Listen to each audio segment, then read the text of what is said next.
Hola chicos, ¿cómo están? Hoy en nuestra sección de entrevistas para la Rotonda Blog tenemos como invitada a Rebeca Sedano. Ella es egresada de nuestra Facultad de Economía y actualmente trabaja como analista en el Ministerio de Salud. Bienvenida Rebeca, ¿cómo estás? Hola, bien, súper cansada, pero por fin disfrutando un domingo. ¿Estás haciendo teletrabajo o ya estás yendo a las oficinas del Pucha, bien ministerio? parcial ya. El teletrabajo funciona algunos días y otros días no. Hay otros días donde sí he tenido que ir al ministerio, especialmente ahora último. Al inicio de la pandemia, luego me infecté, este, y luego, ya cuando me recuperé, retomé el MINSA, ¿no? Retomé mi trabajo presencial algunos días. No podemos ir todos los días porque evidentemente tendrías a muchas personas aglutinadas en un solo espacio, y ahí donde ves al MINSA que parece súper grande, por dentro no lo es tanto. Entonces, no podemos ir todos los días todas las personas, pero sí nos turnamos interdiario y es como asistimos al ministerio. Ujú. Bueno, debe ser un locurón ahorita en Minsa, ¿no? Este, no solamente es una locura, en verdad, emocionalmente creo que a muchos nos ha pegado. Creo que a varias de las personas que trabajamos allí, no solamente por un tema de estrés, sino que también hay vidas de por medio, ¿no? Y yo sé que algunas personas pueden ver como que las cifras muy frías, ¿no? Tipo, oye, tenemos tantos muertos y ya, pues, ¿no? Una cifra más. Pero no, creo que hay personas que como estamos tratando de hacer muchos esfuerzos porque las medidas sirvan eh, para algo, logren mediar el avance del virus, eh, ver que las cifras crecen nos hace pensar en que hay dolor en algunas familias que definitivamente a veces ni siquiera se pueden acompañar en su totalidad, ¿no? Un claro ejemplo es, hoy día, por ejemplo, me enteré que falleció la abuelita de un amigo muy querido, y falleció porque estaba infectada, y hace 2 semanas también falleció su tía, eh, hace unas semanas falleció la abuelita de una amiga, y entonces empiezas a ver todo esto y es imposible que no te duela. Entonces, creo que emocionalmente sí nos afecta, no solamente porque, o sea, por temas de estrés, como te comentaba, ¿no? O sea, no porque no tengamos un horario, porque en verdad no tenemos un horario de trabajo. Como te decía, tengo suerte de tener por fin un domingo libre, ¿no? No lo tenía hace muchísimas semanas. Y, y nada, eso sí es súper difícil. Sí, Emocionalmente también podría decir que es una locura. debe ser complicado. Bueno, comencemos por el principio. Dale. Qué te motivó a estudiar economía? Ya. ¿Qué me motivó a estudiar economía? En verdad, en el colegio, yo tuve la oportunidad de, en el penúltimo y último año de la secundaria, llevar un curso de economía. Creo que eso no lo tenían todos los colegios, pero el mío sí. Y no estoy segura si era porque tenían un convenio con la Universidad del Pacífico y con la UPC, y sus facultades nos visitaban con, con cierta frecuencia. Entonces nos hablaban un poco sobre la carrera, y en verdad, como se me hacía tan intuitivo el curso, porque no me demandaba mucho esfuerzo estudiarlo, dije, oye, creo que de repente puedo ser buena en esto. Y bueno, luego me di cuenta del gran impacto social que tiene la carrera, y de los economistas importantes y de los que se me han caído en el camino también, que eran importantes. Eh, y me pareció una carrera muy, muy interesante. Y desde el colegio, básicamente, como ya tenía esta idea, pero obviamente habían otras carreras que me interesaban, ¿no?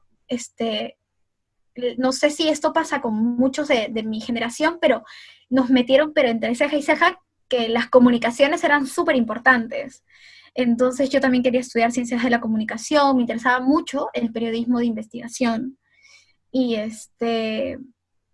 y por ahí creí que por ahí estaba también mi lado, ¿no? También bailaba, entonces estaba la danza por otro lado, y dije, bueno, podría ser bailarina profesional o algo así, pero ya estaba pisando las nubes, ¿no? Mi realidad no era esa, o sea, tal cual mi madre me dijo, tienes que estudiar una carrera universitaria. Lamentablemente, si quieres estudiar danza, las opciones no son muy amplias, que sean buenas y que sean estatales, solo tienes una, y también podrías llevarlo a la par con otra carrera de la universidad, ¿no? Piénsalo mejor. Y al final terminé yendo por economía, porque también tuve la suerte y el privilegio de hacer un test vocacional. Y en el test vocacional la primera opción que me salió fue esa, o la segunda creo, pero digamos que apareció entre las primeras. Entonces reconfirmó mi tema. Bueno, ya, entonces llegaste a la facultad y, a ver, cuéntanos un poco de tu experiencia ahí. ¿Qué cursos te gustaron? ¿Qué te motivó a estar en el lugar donde estás ahorita trabajando? ¿Qué cursos me gustaron de la carrera? Ujú, o que te motivaron. Eso va a ser súper loco, porque yo era macrosa y ahora mírame, no estoy haciendo cualquier cosa menos macro. O sea, yo era macrosa, me encantaba mucho la macro, hasta quinto ciclo o sexto, no lo sé, no estoy muy segura, pero creo que fue hasta esos ciclos, donde tuve la oportunidad de, para empezar, yo empecé a hacer prácticas muy chivola, empecé a hacer prácticas en quinto ciclo, y veía temas macros, y ahí es donde me di cuenta que no me gustaba mucho, y que me gustaban más las políticas públicas. Y para ver temas de políticas públicas, me remontaba y me gustaba la micro, o sea, sí me gustaba, de hecho era una dicotomía, porque a mí me gustaba mucho la macro, pero tenía mejores notas en micro. Entonces, eso era bien loco. Y sí me gustaba más la micro, pero si tuviera que elegir entre micro y macro, me gustaba más la macro. Entonces,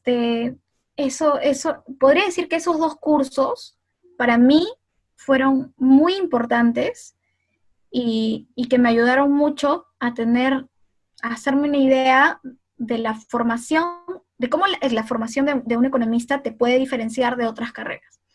Porque llevamos cursos también que llevan los chicos de administración y de contabilidad, desde la parte de gestión empresarial, ¿no? O desde la parte de finanzas. Pero tener la oportunidad de llevar tantas veces macro, tantas veces micro, y de llevar, bueno, en verdad yo creo que tenemos un abuso de mates, pero que al fin y al cabo, en buena parte te pueden, en algunas cosas te pueden ayudar a reforzar un poco más y a tener una teoría más sólida de la micro y de la macro. Y sobre todo los Entonces, conceptos, ¿no? sí, sí, y a eso en verdad me parecía que era lo más importante. Porque más allá del procedimiento y de todas las cositas que tenías que hacer, si tenías el concepto claro, ya todo era intuitivo. O sea, ya sabías como que por dónde ir. Y creo que eso puede diferenciar a un alumno o a un estudiante de economía. Yo creo que nos forman mucho para ser muy parametrizados, muy, muy procedimentales, muy esto es así, así, así, así, se hace así, así, así, así. Probablemente en los exámenes te cambian los números, te cambian una que otra cosita, pero no te invitan a pensar. El único profe que me hizo pensar mucho en un examen fue Alfaro. O sea, hasta ahora, o sea, porque Alfaro, o sea, no había forma, en verdad, al menos en el turno en el que yo estaba, porque él tenía 3 turnos, y esto ya es anecdótico. Había un turno que se la llevaba fácil, que era el turno de la mañana, que en verdad su examen era sencillo, o ya sabían más o menos qué cosa iba a tomar Alfaro, porque ya nos había nosotros destruido en el turno de las 6 de la tarde y el turno de la noche. Entonces ya nos había hecho trizas, y y sus exámenes no eran procedimentales, sus exámenes eran muy analíticos. O sea, te invitaban con todo lo que te he enseñado, te voy a poner un caso y trata de responder esta vaina. Lo gracioso era que cuando tú le preguntabas al Alfaro te respondía: yo recién he pensado ese problema 5 minutos antes de venir a tomarte el examen. O sea, no tengo idea ahorita cómo resolverlo. Pero avanza lo que entiendas o lo que puedas. Entonces tú te quedas con una cara de... Ni siquiera el profe, claro, ni siquiera el profe me puede orientar un poco sobre cómo puedo hacer esto. Pero voy al punto de que eso es importante, de tener una evaluación. En verdad yo estoy un poco en contra de que los exámenes pesen tanto en una evaluación de un estudiante. Esto es modo general. Pero en tener una evaluación que realmente te invite a hacer un análisis y que con todos los instrumentos que te han brindado durante el curso o durante cierta parte del curso, tú te sientes, analices y digas: ¿qué puedo hacer con esto? Entonces, ¿cómo lo uso? ¿Cómo lo aterrizo? Porque creo que al formarnos tan procedimentales, nos forman bien flojos para pensar. O sea, esa es una crítica que le tengo a la mayoría de mis colegas, porque a veces es como que cuando, cuando teníamos que desarrollar trabajos grupales que de repente requieran de análisis, yo me daba cuenta que había una flojera infinita por pensar en cómo al final hacer eso que nos habían dicho que teníamos que hacer. O sea, cómo lo hacemos de una manera diferente a que todo el mundo a la que todo el mundo lo desarrolla, ¿no? Entonces, desde esas cosas, ya de por sí estaba como que un poco desmotivada. Entonces, y creo que nos forman para eso. Ya, entonces, a ver, ¿qué nos recomiendas a nosotros bueno, a los chicos que están en sus primeros años, qué deberían hacer frente a este problema, ¿no? Que los profesores nos enseñan tan procedimentalmente. ¿Qué nosotros podríamos agregar o estudiar aparte, no sé, por otro lado, por nuestra cuenta? ¿Qué deberíamos hacer? Sí, eso, en verdad, o sea, yo les diría que no se conformen con lo que está en la universidad, porque, y esto también es una crítica a la universidad. Yo sé que probablemente aquí esperarían que uno hable cosas bellísimas sobre San Marcos, y tengo muchas cosas bellísimas para decir sobre San Marcos, ¿ah? O sea, a nivel humano, yo creo que a mí, yo soy una antes de entrar a San Marcos y soy otra después de San Marcos. O sea, a mí San Marcos me cambió la vida, pero, y le estoy súper agradecida, pero tengo mucha crítica a su formación académica, porque no solamente porque la metodología me parece mala, sino porque me parece insuficiente, porque me parece que hay demasiada corrupción para los profesores que tenemos. Eh, en fin, puedo hacer muchas críticas y probablemente de ahí me veten. Pero, pero les diría que no se conformen con lo que está en la universidad. Eh, Hay otros grupos de estudio que lo que yo les diría o les aconsejaría que busquen son docentes que te enseñen algo de lo que verdaderamente están aplicando en su trabajo. Eso es lo que Yo, necesitamos, sí, eso es lo que sinceramente. necesitan, porque, o sea, como les digo, ¿no? Yo tuve la suerte de empezar a practicar súper chibola. O sea, yo empecé a practicar cuando estaba en quinto ciclo, por acabar el quinto ciclo. Y tuve la suerte de ver que todas las cosas que había aprendido, de todas las cositas que había aprendido, una que otra cosita me servía y la podía ver en mi trabajo. Yo veía indicadores macroeconómicos.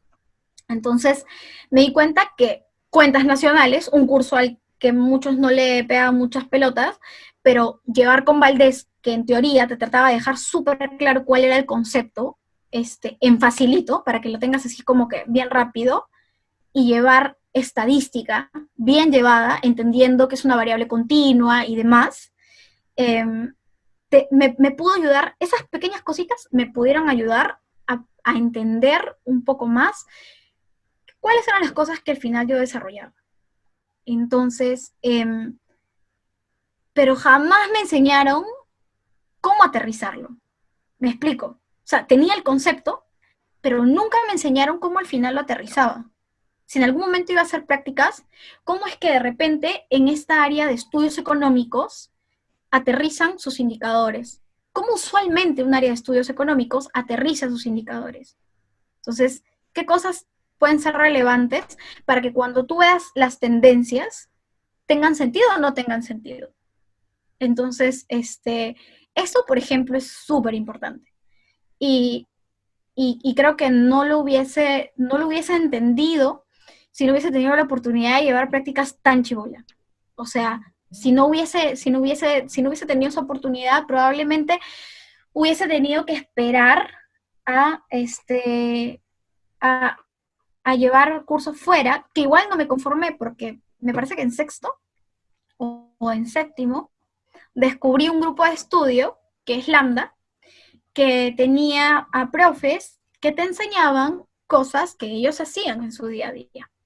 Entonces, esa también era la parte chévere. La otra parte chévere es que empecé a buscar profes para que dicten en la facultad, que enseñen, o sea, que enseñen cosas que de repente ellos ven, porque eso te aterrizaba un poco mejor la vaina.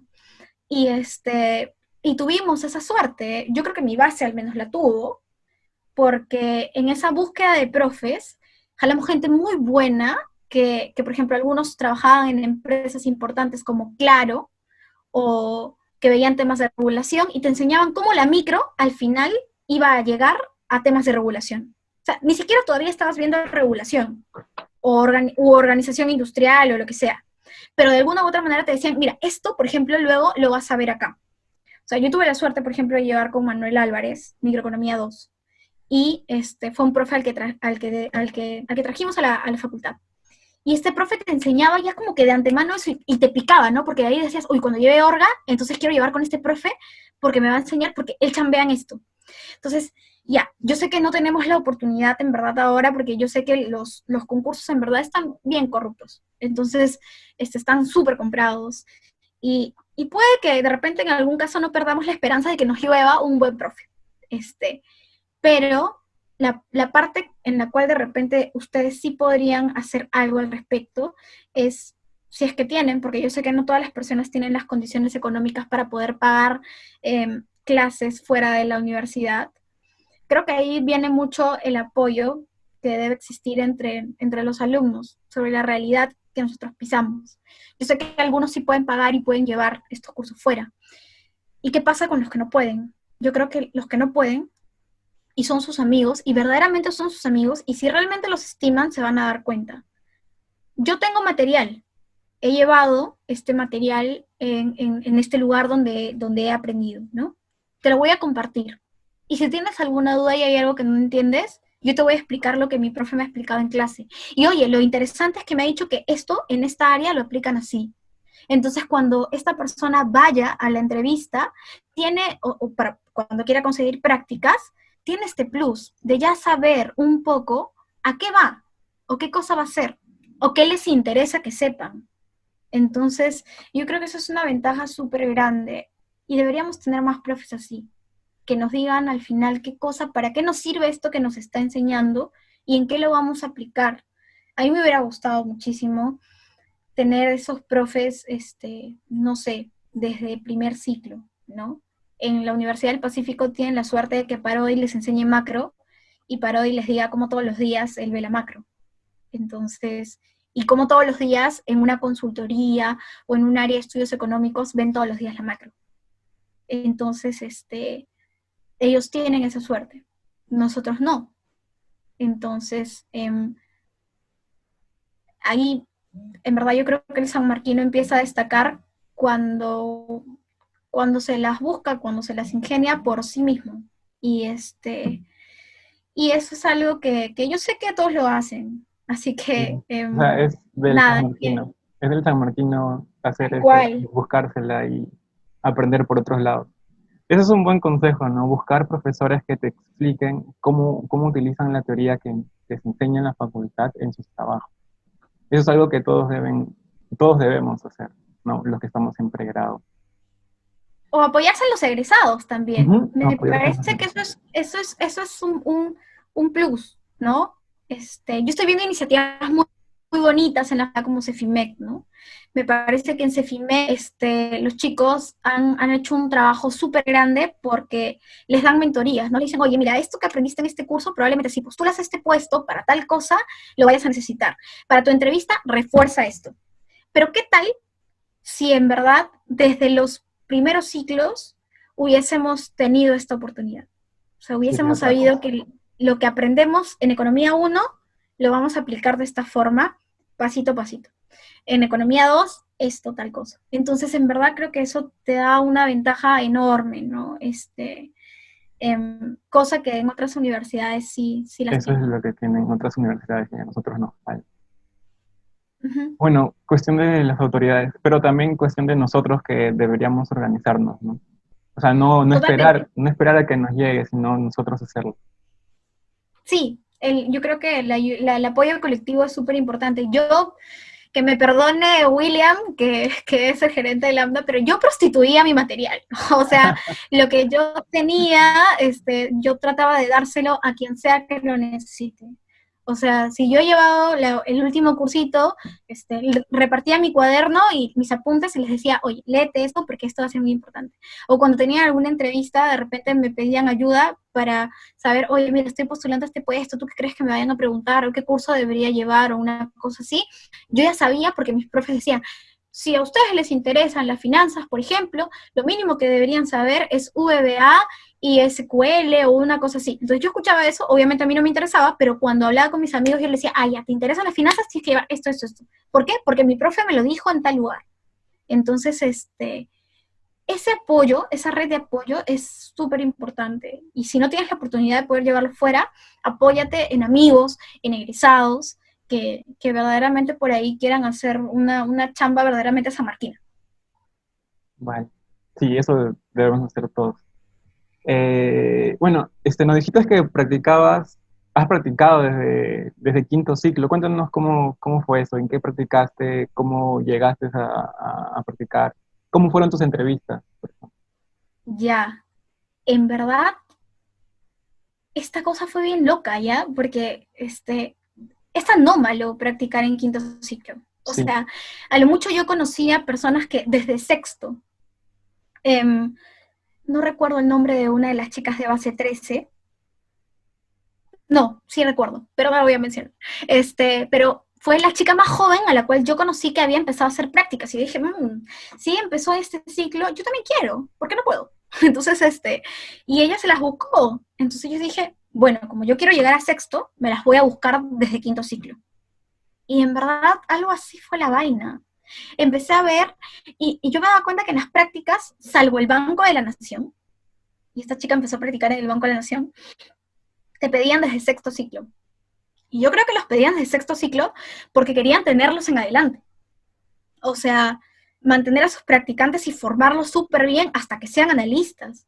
Entonces eso me parecía súper bueno. Entonces la entidad me pareció interesante, pero no me terminaba de convencer si realmente los bancos eran un lugar donde yo quería estar, así sea el Banco de la Nación. Entonces dije, bueno, pero deben haber otras instituciones. Rebeca se pone a buscar, Rebeca no encontraba nada. O sea, no encontraba ninguna institución que te pida desde tan joven. ¿Qué pasó? Que una amiga estaba de practicante, una amiga que estaba en noveno, me parece, o en octavo, no recuerdo muy bien, estaba de practicante en la Sociedad Nacional de Industrias. Y me dice, oye, necesitan un asistente de telemarketing y tú eres súper sociable. Te va a ir bien, creo. Y esa vaina era trabajar 8 horas. O sea, en prácticas tú trabajas 6. Como una persona que trabaja normal, trabaja 8 horas más una hora de almuerzo. Son 9 horas. Cuádrate ese horario de la no, universidad a olvídalo. ver si En la quinto haces. ciclo no Y en sucede, quinto no ciclo no hay pasa. forma. Pero Rebeca pechugó y Rebeca entró. Rebeca entró a trabajar como asistente de telemarketing porque tenía un solo objetivo y era quedarse como practicante. Entonces, esa fue mi meta. Entré porque encima era un área de estudios económicos. Entonces, yo había leído por ahí y había escuchado por ahí que lo mejor que te puede pasar para iniciar tus prácticas es entrar a un área de estudios económicos, porque puedes ver desde cómo se formula un indicador. Y este mundo de economistas se mueve en función a indicadores. Entonces, eso, eso por ejemplo, es un consejo, ¿no? Que les puede quedar para ustedes. Si tienen la oportunidad de buscar prácticas en un área de estudios económicos, su primera práctica yo la recomiendo totalmente. O sea, aprendí muchísimo, desde redacción, o sea, que cualquiera creería, oye, cuando uno ingresa a la universidad ya sabe redactar, ¿no? Mínimamente. O llevas un curso de redacción, de lenguaje y redacción. No, en verdad, redacta de textos económicos, o sea, de corte económico, y no es tan fácil. Y sobre todo, como me decía mi jefe, redacta al nivel de que el que está cuidando la puerta lo entienda. Entonces, eso era otra cosa. O sea, y que te entienda toda esta vaina de economía que estás hablando. Entonces, eso era muy complicado. Entonces, estas vainas tú las aprendes y las aprendes súper bien en un área de estudios económicos. Y, bueno, entré a la Sociedad Nacional de Industrias como asistente de telemarketing. Al mes, Rebeca logró quedarse como practicante. ¿Por qué? Porque tuve, no sé, la suerte, creo yo, no lo sé, pero para esto mi jefe ya me había comentado que como este trabajo era solamente por un mes, lo de asistente, me dijo que probablemente podía pedir 2 practicantes. No estaba muy seguro, pero lo iba a evaluar. Pero hasta el momento, ya cuando llegó el fin de mi contrato, no me dijo nada. Entonces dije, bueno, aquí miré. Pero no sabía, bueno, creo que todavía no sabía, o sí sabía, en verdad no me acuerdo muy bien, pero mi amiga se iba por motivos personales, ¿no? Se iba, creo que de salud. Y entonces quedaba su vacante abierta. Yo no sé, será de Dios, Dios sabrá que yo quería muchísimo empezar a hacer prácticas y Rebeca entró a hacer prácticas. Entonces, creo que atraje mucho eso. Cualquiera creería que de repente es una especie de nepotismo, yo qué sé, pero en verdad, o sea, me siento súper orgullosa de haberlo intentado porque yo me las busqué.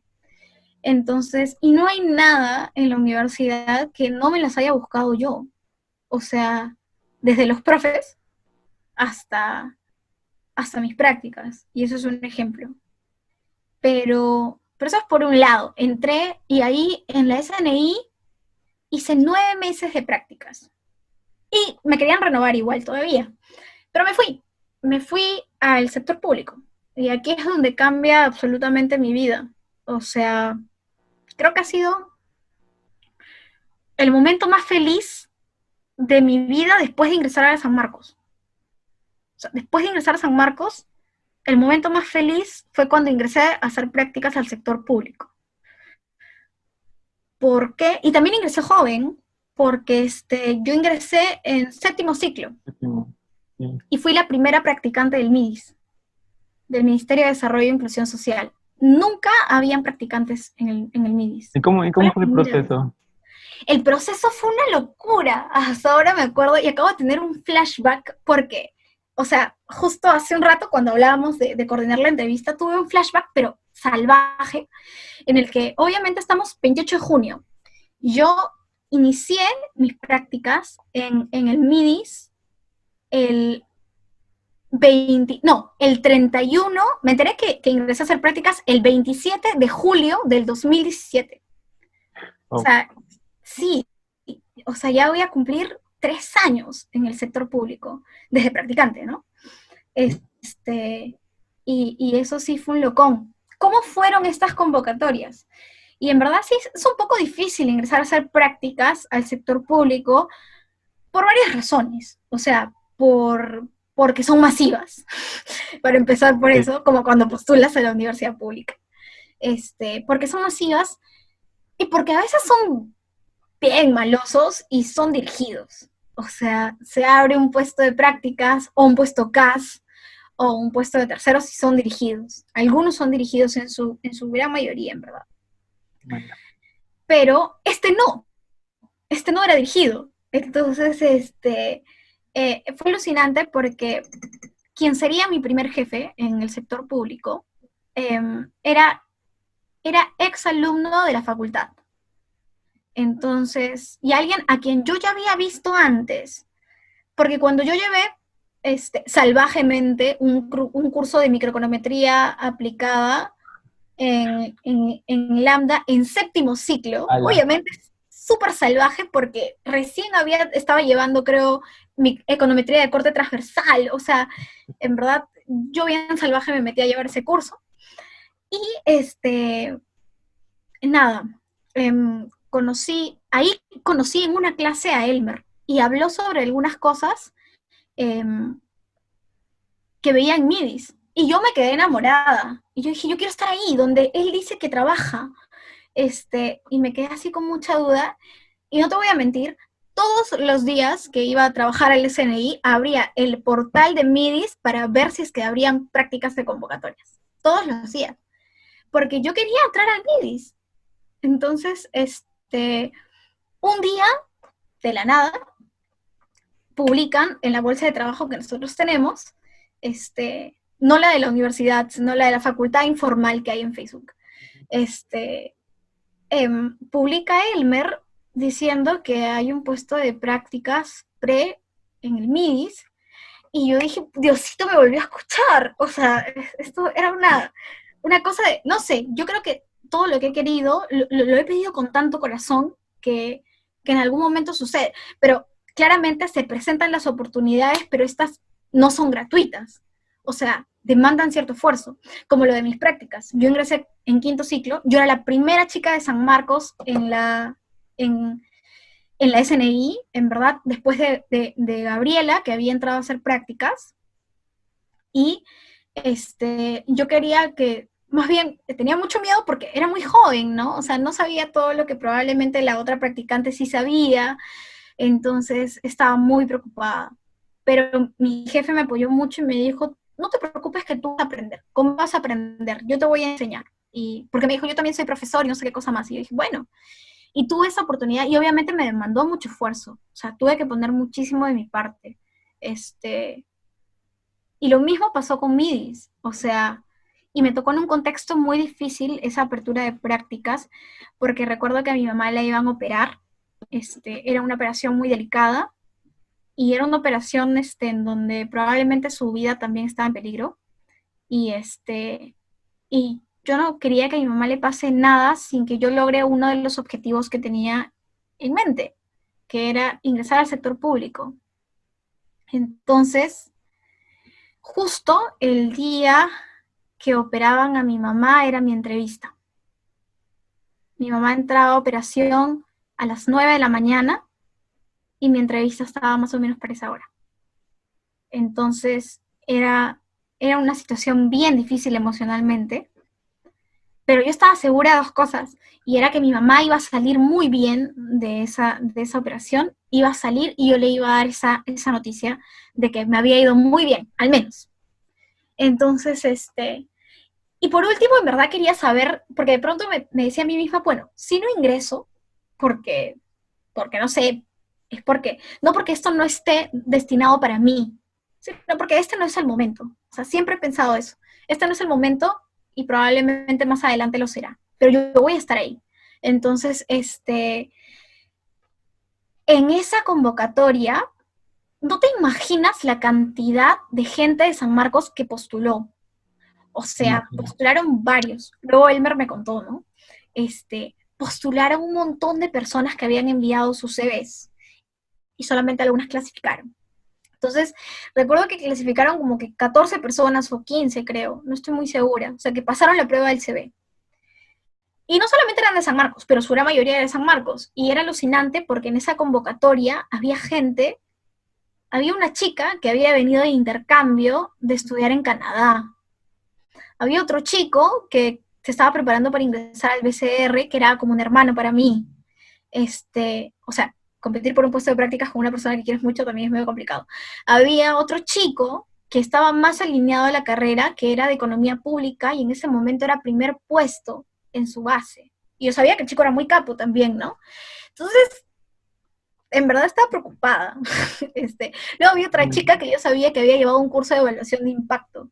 Y dije, pucha, o sea, esto no está muy sencillo que digamos, pero vamos que a mí me encantan los retos. Entonces, nada, debo decir que en ese momento quien me ayudó muchísimo fue la persona con quien estaba en ese momento, porque él me brindó material como que para estudiar y me tomó pruebas así bien rapiditas de Stata, ¿no? Que era el software que te pedían que sepas sí o sí, y esto también es un consejo para todos, aprendan algo de Stata, sobre todo si es que quieren entrar al sector público. Algo de Stata, siempre el Stata es una cosa que les van a pedir. Entonces, al menos a un nivel básico, intermedio, va a ser útil. Entonces, nada, este chico me ayudó muchísimo. Fui a la entrevista y la entrevista ha sido la cosa más loca que te puedas imaginar. O sea, bueno, primero porque te das cuenta que estabas ahí con gente muy capa y lo otro es porque esa entrevista fue atípica. Nunca me había pasado eso. Tenías, tenía a Elmer en ese momento preguntándome sobre cosas de econometría, y cosas de evaluación de impacto, porque ya las preguntas iban subiendo de nivel, ahí tú te ibas dando cuenta. Primero te preguntaba cosas bien, en teoría polias, pero abstractas, como qué es un error en una regresión, hasta cosas de evaluación de impacto, como que tipo, ponme un ejemplo aterrizado sobre cómo aplicarías variables instrumentales en la evaluación de una intervención social. Ya, o sea, a ese nivel. Probablemente, porque en verdad luego le pregunté, en la última pregunta no me fue tan bien, pero yo le dije, voy a ser sincera. Sobre esto que me estás preguntando, estoy intuyendo cuál puede ser la respuesta, pero probablemente no la acierte. Entonces, quiero ser honesta conmigo misma y contigo también, para que esto quede súper claro, pero que no te quepa la menor duda que yo voy a volver a mi casa y me voy a leer todo lo que no te imaginas sobre variables instrumentales y sobre intervenciones sociales. Entonces, eso tenía por un lado esta parte teórica que te estaban preguntando, y tenía por otro lado, en una misma mesa y en un ping-pong de preguntas, al jefe de recursos humanos. O sea, preguntándome sobre mi familia, sobre mis aspiraciones personales, Ay, sobre demás cosas. qué random. Sí, era súper raro. Yo le preguntaba alguna vez si alguna persona en su vida tuvo una entrevista así, y hasta ahora nadie me ha dicho que la tuvo. O sea, eso fue algo que me pasó a mí. Y este jefe de recursos humanos me preguntaba sobre noticias relevantes. Esa fue una determinante. Creo, no estoy segura, pero según lo que me comentó Elmer, sí. Eso al final terminó siendo una de las partes determinantes de la entrevista. Fueron dos cosas, pero esa fue una de ellas.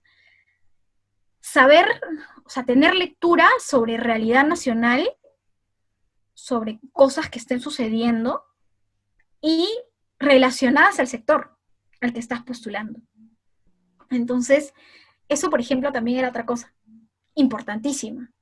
Entonces, si estás postulando a ese sector, mínimo deberías saber qué está pasando con ese. Me acuerdo que en ese tiempo había un debate si es que el MINIS y el MIMP se deberían fusionar, la cosa loca. Pero en verdad tuve que darle mi opinión personal. O sea, desde lo que yo entendía, cómo se manejaba cada ministerio, ¿no? Pero eso fue una noticia relevante, que hasta donde yo recuerdo, ninguna persona en la entrevista la comentó. Y eso fue más o menos lo que me comentó Elmer. Nadie lo mencionó, pero era muy relevante. Porque el sector público al final termina siendo muy político. Entonces, siempre está bueno que sepas el piso que pisas. Entonces, de alguna u otra manera tenerlo claro es bueno. Y la otra cosa que le gustó mucho, que me recuerdo que me mencionó, es que fui muy honesta con lo que sabía. Cuando no sabía algo, le decía que no sabía, pero que no le quepa la menor duda que yo iba a buscar. Y una pregunta que también me dijo que determinó el hecho de que al final yo quede fue, ¿qué pasaba si no quedaba? Eso fue lo que me preguntaron. Yo obviamente yo me puse súper, o sea, en el momento te juega un montón de emociones, ¿no? Hoy creo que me están diciendo que de repente no voy a quedar, pero me preguntaron eso. Y yo dije algo como que, en verdad no pasa nada. Yo me iría a mi casa, examinaría la entrevista, en qué cosa puede que haya fallado, y volvería. Porque este es el lugar donde yo quiero estar. Yo sé que yo nací para estar acá. Entonces, a ese punto. Y Elmer me dijo, tú no te viste, evidentemente, pero tenías que ver el brillo de tus ojos cuando lo dijiste. O sea, verdaderamente se notaba que esto te interesaba mucho. Entonces, esa es otra de las cosas que yo creo que caracteriza a cualquier servidor público, más allá de ser practicante. El servicio público nace con uno. O sea, es algo que lo sientes. Si no lo sientes, está bien yuca que lo puedas forzar. ¿Por qué? Porque he conocido gente que ha trabajado en el sector público y que en algún momento me ha comentado, oye, RB, pero en verdad no, ya no me veo acá. O sea, yo veo que en verdad hay gente que se esfuerza, pero no siento ahora, ¿no? Por ejemplo, con la pandemia, yo, o sea, ahí es donde ni he dormido 2 horas, entonces, o 1 hora, o no he dormido. Entonces, porque tampoco no es que tu cerebro, pum, se apague apenas, apagas la computadora, no es así. Entonces, eso del servicio público al final termina siendo súper determinante. O sea, si tú quieres estar ahí, se va a notar, Es una vocación. tal cual. Wow, wow. Interesante lo que dices. Bueno, yo creo que esto le va a servir a mucha gente, incluyéndome. Qué Incluyéndome. bueno, qué bueno. En verdad, Eh, esa es la idea, ¿no? ya, ¿y qué cosas hacías en tu práctica, ¿no? O sea, ¿qué comenzaste haciendo ahí en el MIDI? Ya, en el MIDIS, en verdad, lo primero que me enseñó Elmer fue a hacer una revisión de literatura. ¿Por qué? Porque cualquier documento que tú elabores en un informe tiene una parte preliminar en la cual tú presentas un poco cuáles son los estudios que antes se han realizado, cómo está el estado del arte en otros países sobre estas intervenciones, si es que tienen las mismas o no, si es que se parecen o no, en qué se diferencian o esas cosas. Entonces tienes que aprender a elaborar una matriz de revisión de literatura.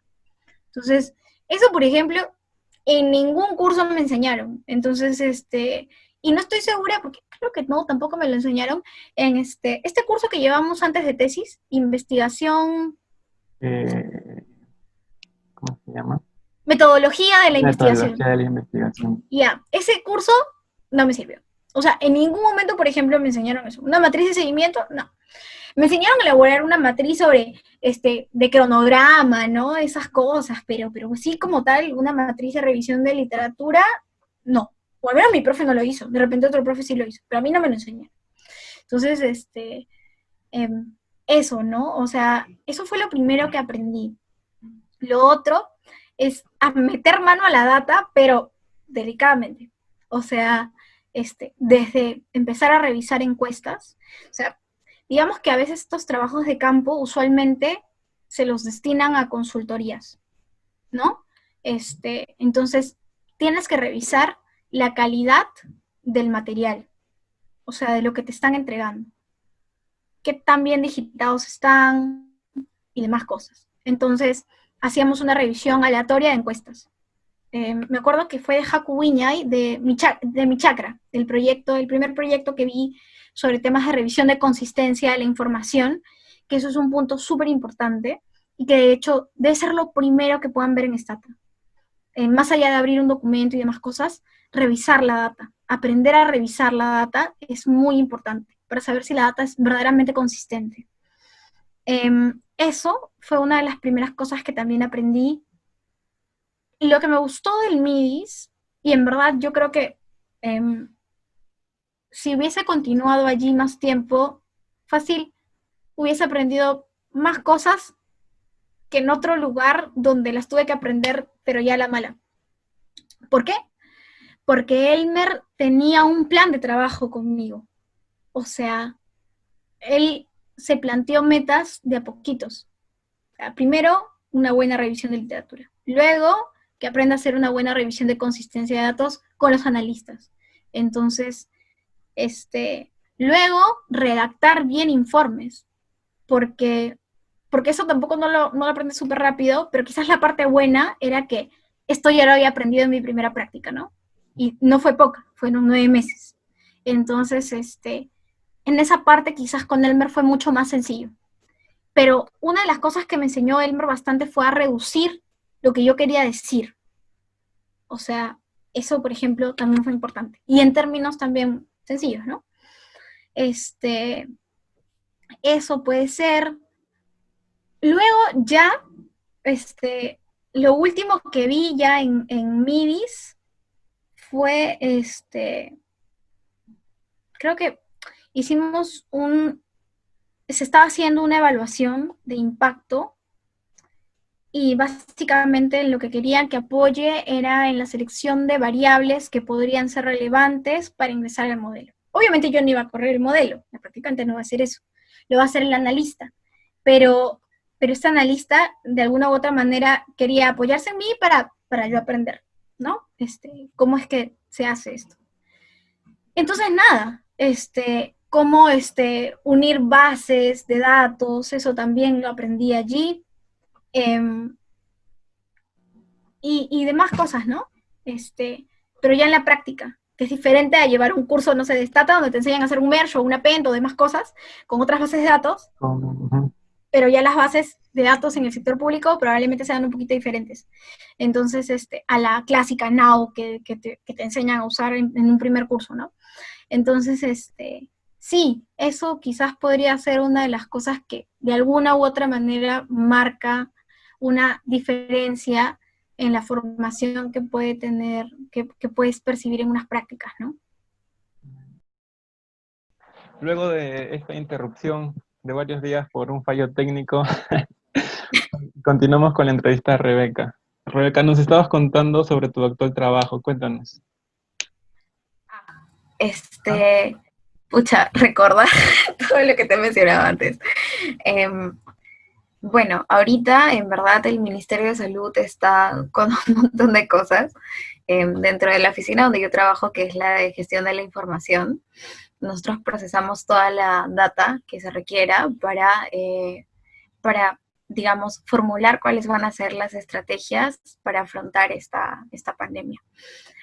Atendemos solicitudes de información, ya sea de las direcciones que son las que dirigen las estrategias, o a solicitud del despacho, o de sus asesores, del ministro. En verdad, estamos como que a punto de servir, ¿no? Preparamos tableros de información para ellos que se actualizan todos los días. Las herramientas que quizás más estamos usando son SQL, Tableau, Power BI. Eh, ¿Qué otra herramienta más? Stata en verdad ya lo hemos dejado de usar bastante porque eh, es mucho más fácil agilizar y automatizar esos procesos en SQL eh, por los servidores de información que tenemos, en verdad. Entonces, eso. Pero al fin y al cabo, todos son lenguajes de programación, entonces no es muy complicada la cosa. Quien sabe programar probablemente no le resulte muy complicado luego programar en SQL o en Stat. Sí, claro, y justamente los programas que mencionas no son tan conocidos en la facultad, ¿no? O sea, nosotros normalmente hablamos de Stata, de eViews, de MATLAB, de Excel por último, ¿no? Pero no se habla mucho del Power BI, del SQL, del Tableau. El Uno, Power BI es una herramienta muy útil para elaborar informes. En verdad, yo estaba un poco más escéptica de lo poderoso que podía ser el Power BI, pero en verdad lo es. Ahora más que nunca, donde quieres sistematizar todo y tenerlo, y que obviamente esos procesos no sean repetitivos de todos los días, sino que más bien se presenten de manera automática y ellos puedan ver esa actualización. Digamos que el Power BI te permite elaborar esos tableros de información. El Tableau también es una muy buena herramienta. Eh, pero el Tableau usualmente es muy conocido por los ingenieros o por diseñadores, ¿no? En verdad, muy poco por los economistas. Nosotros en verdad solamente deberíamos concentrarnos en que la tabla de información de la cual se va a alimentar esta actualización, pues esté ok, ¿no? Probablemente. Si es que nos especializamos en ciencia de datos o en procesamiento de información, en verdad. Pero no está mal, nunca está mal en verdad tener conocimiento general de cómo es que funcionan estos programas, ¿no? Son muy útiles y creo que no solamente ahora lo estamos utilizando más en el sector público, al menos en el Ministerio de Salud, sino en general, en el sector privado también usualmente gerencia necesita de estos informes para poder tomar decisiones. Que es básicamente lo que nos está sirviendo para que las estrategias y despachos también puedan tomar decisiones. Entonces, formulas tus indicadores que deben ser los más importantes, los que de alguna u otra manera te permitan observar el panorama. Y tus tableros de información son muy importantes, ¿no? Entonces, son herramientas que al fin y al cabo conocerlas no estaría mal. No estoy segura si de en verdad sean estrictas de nuestra carrera, es decir, deberíamos aprenderlas en la carrera, yo creería que no.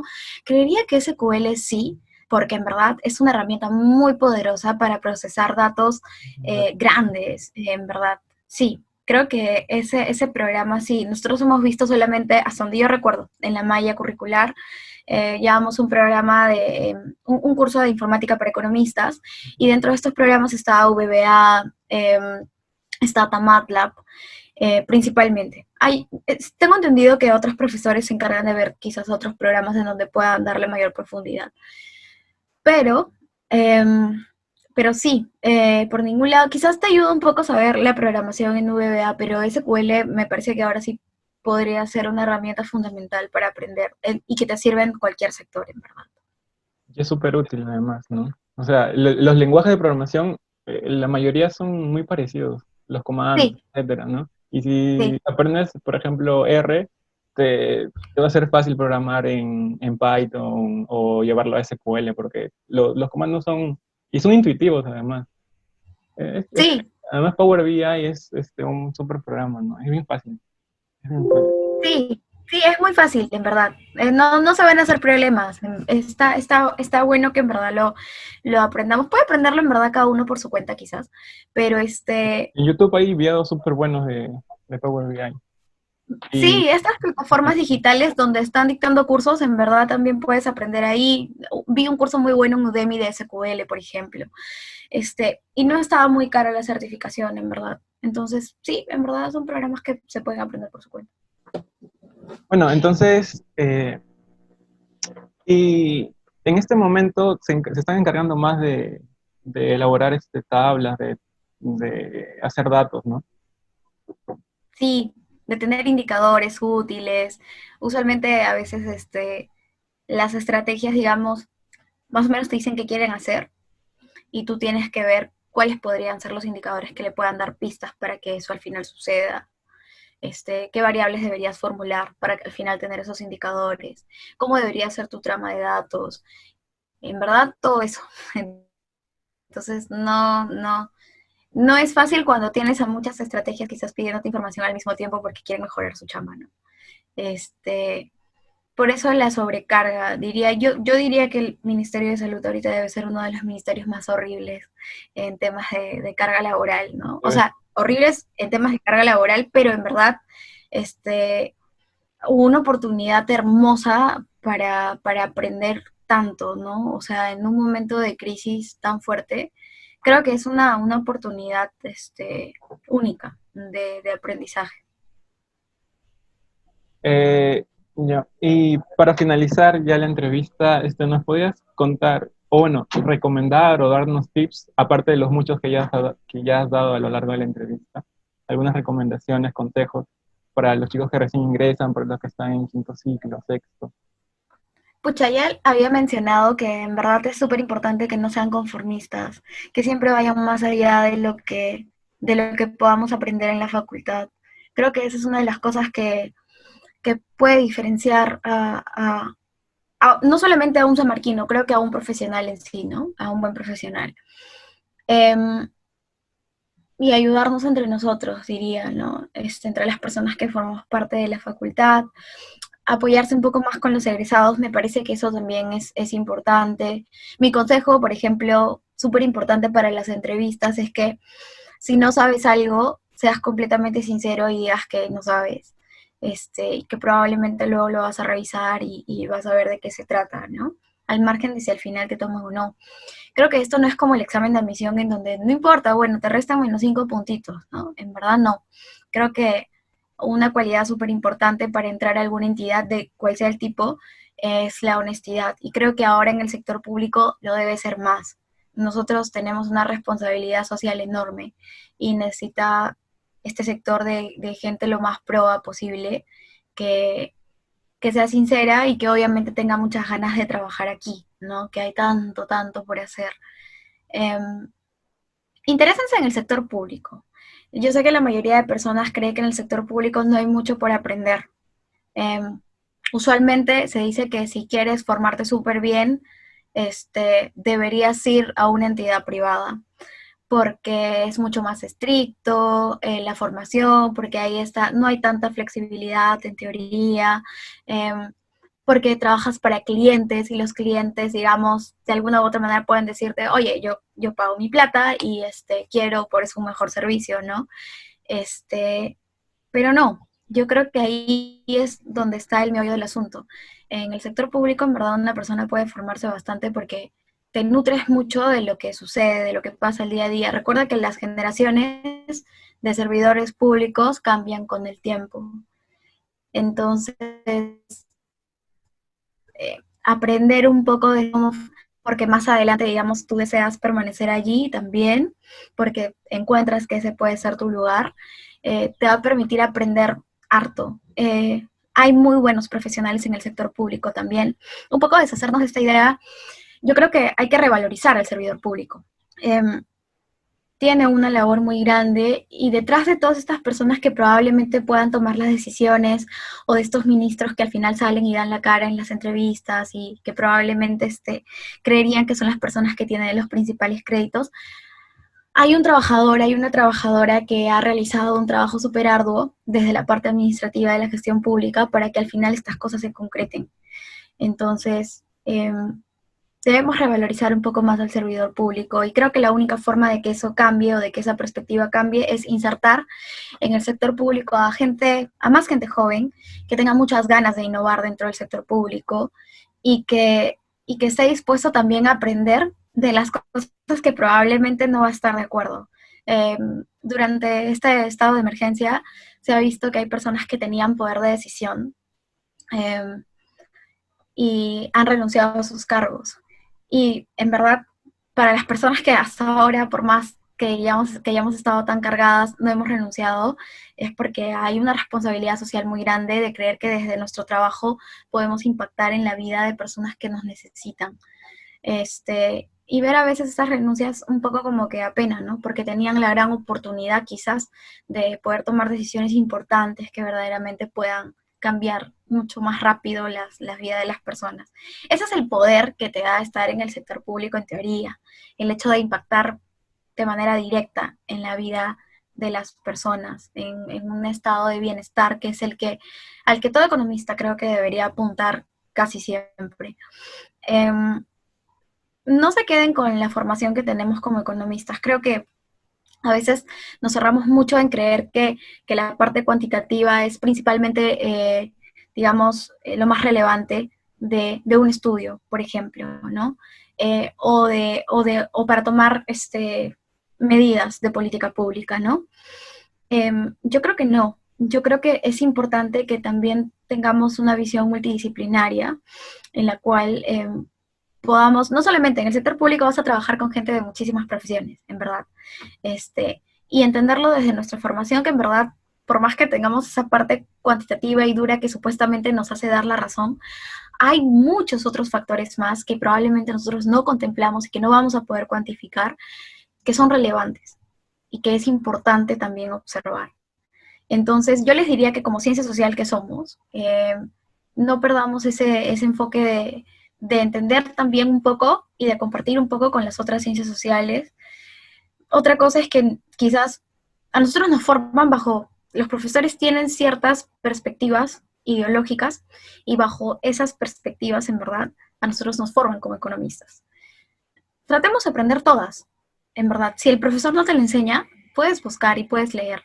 Y aterriza hacia lo que mejor te acomode a ti, a lo que sientas, al pensamiento económico que quizás sientas que más te puede representar, o por qué no, reformular las ideas con las cuales te enseña un docente.